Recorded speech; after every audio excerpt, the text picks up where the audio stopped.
Estamos iniciando mais um vídeo nesse domingo, esperando encontrar todos em paz, na paz do Senhor Jesus, a toda a igreja, que Deus os abençoe muitíssimo.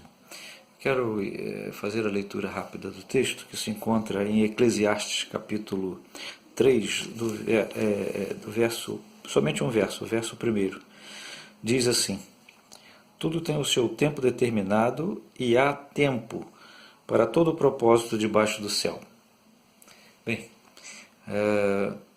não é coincidência que a última mensagem do ano passado, dia 31 de dezembro de 2019, foi num texto de Salmo 90, que diz que um clamor a Deus: ensina-nos a contar os nossos dias. Parecia que eu já estava prevendo algo relacionado a sabermos contar os dias nesse ano de 2020. Geralmente a mensagem de fim de ano ela se dá em decorrência de uma palavra para a igreja ficar refletindo durante o ano. E não foi nada proposital, eu nem imaginava que teríamos esse tempo de reclusão tão grande, nem de coronavírus, que não havia ainda nem mesmo a suspeita aqui no Brasil, nem no mundo, do coronavírus. Mas o Espírito Santo de Deus já estava falando ao coração da igreja para que nós estivéssemos sabendo contar os nossos dias, sabermos aproveitar as oportunidades da vida. E nós estamos agora tendo que exercitar muito esse texto, pedindo a Deus que nos ajude a contar os nossos dias. E aqui Eclesiastes, ele vem falando que tudo tem um tempo determinado, debaixo do céu, ou sobre o sol em algumas versões. Na verdade, Salomão aqui está falando de uma questão muito importante para nós, e nós precisamos refletir sobre isso. Há duas maneiras de enxergarmos o tempo. O Kairos, que é considerado, essa noção de Kairos começou 500 anos antes de Cristo, né, com os gregos, a respeito do Kairos, que significa um tempo, uma oportunidade, um momento marcante, que isso foi sendo transferido para a cultura, e a teologia abraçou como sendo Kairos significando o tempo de Deus, ou seja, a infinitude. Deus o infinito, Deus o eterno, Deus o todo-poderoso, e ele vive no Kairos, onde na verdade não há tempo. Deus é atemporal. Mas nós também vivemos, a partir da criação, Deus criou também o Cronos, que é o nosso tempo marcado. É o dia, a noite. Lá na criação nós vamos ver o Cronos aparecendo.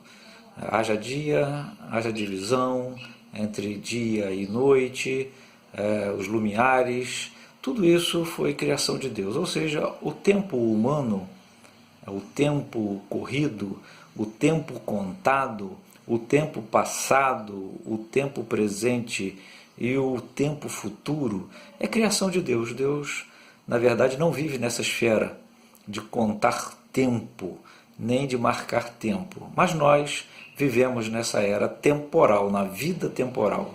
Nossa vida é marcada constantemente pelo tempo.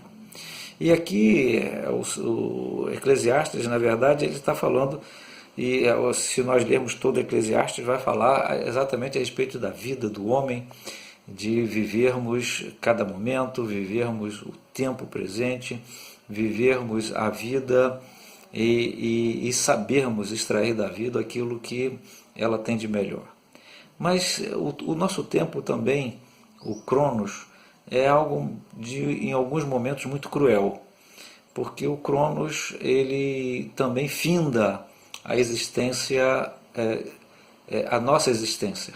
Nós temos um tempo de passagem por esse mundo marcado pelo Cronos. Um dia nós viveremos no Kairos, no tempo infinito, no tempo eterno, no tempo incontado, com Deus. Mas enquanto nós estamos encarnados nesse corpo na nossa vida, nós estamos sobre a régis do Cronos, do tempo.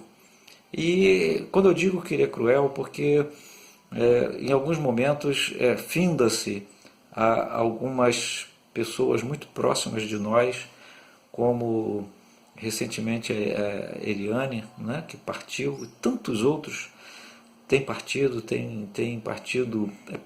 posso dizer, aos nossos olhos prematuramente, mas aos olhos de Deus não, porque Deus é o Senhor e é o que controla todas as coisas. Ninguém esperava a partida da Eliane. Hoje, outro dia, teve a nossa irmã diaconisa Maria Lúcia, que perdeu o seu irmão. Hoje o irmão Glaucio perdeu seu primo, e assim sucessivamente, né? Eu tenho ouvido continuamente relatos dessa natureza. Pessoas têm partido. E isso é uma questão do Cronos que é cruel para nós, né? Porque é difícil, são momentos complicados. Nós não temos uma perfeita noção da eternidade. Nós não temos condições de assimilar a eternidade, o tempo de Deus. Nossa vida ela é formada em cima do Cronos, do tempo contado. Mas aqui ele fala que debaixo do sol, né, debaixo do céu, há tempo para todo propósito.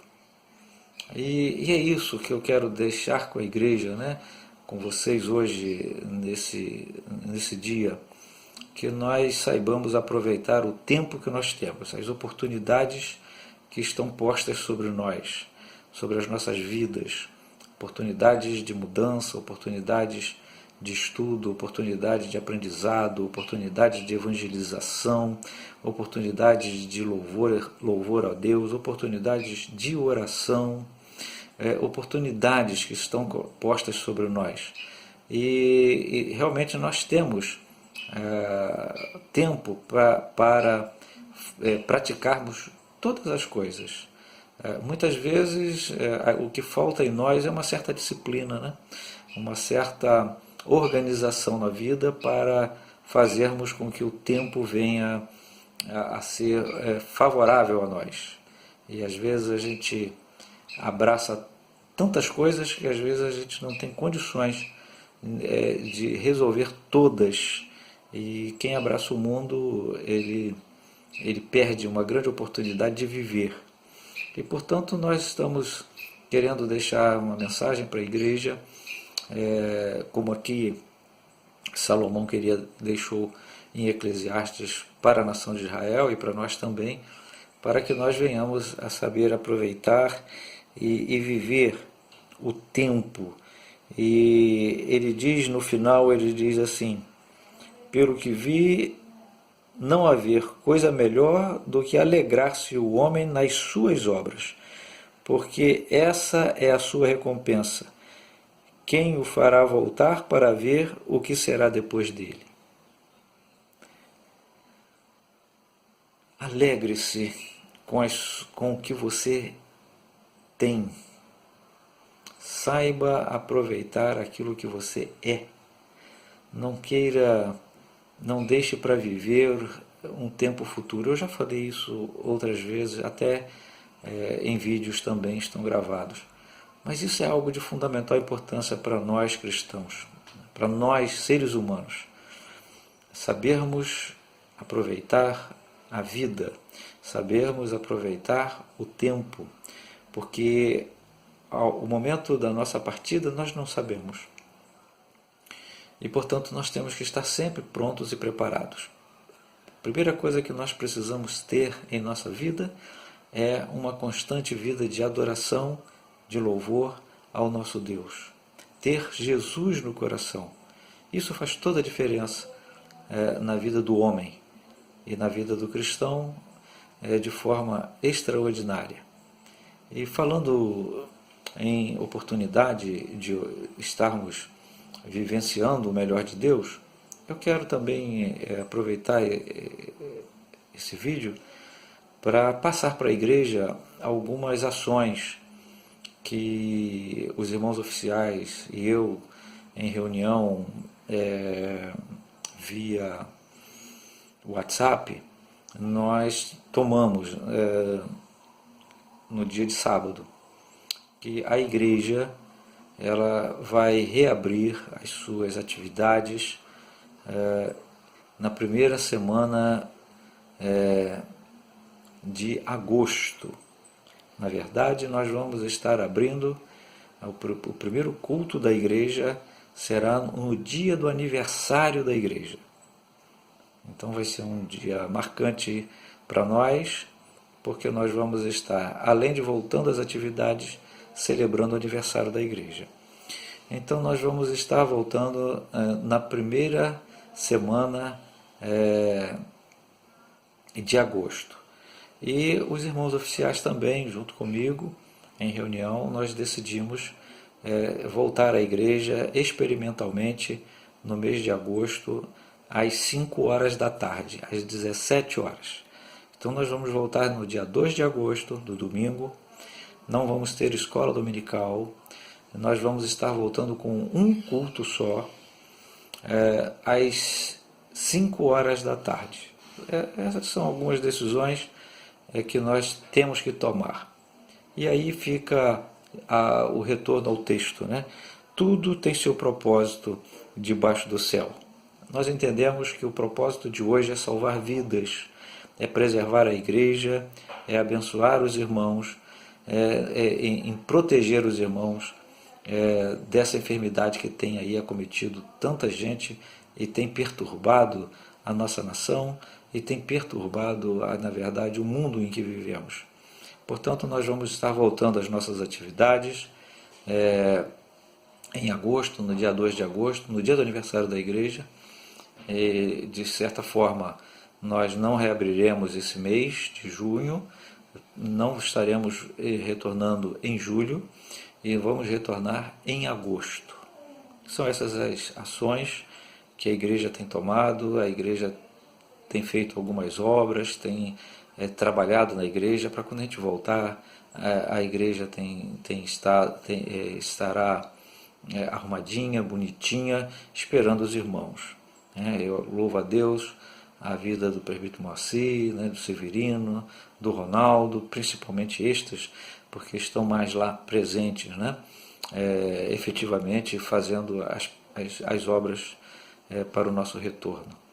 Mas eu louvo a Deus a vida de cada um de vocês, a cada um dos irmãos da igreja, a cada um dos irmãos do grupo, que o Senhor esteja os abençoando muitíssimo, que o Senhor esteja consolando seus corações, que o Senhor esteja fazendo com que nós venhamos a saber contar os nossos dias e entendendo que há tempo para todo propósito debaixo do céu. Ou seja, Deus está no controle de todas as coisas e há tempo para todo propósito que nós temos nesta vida.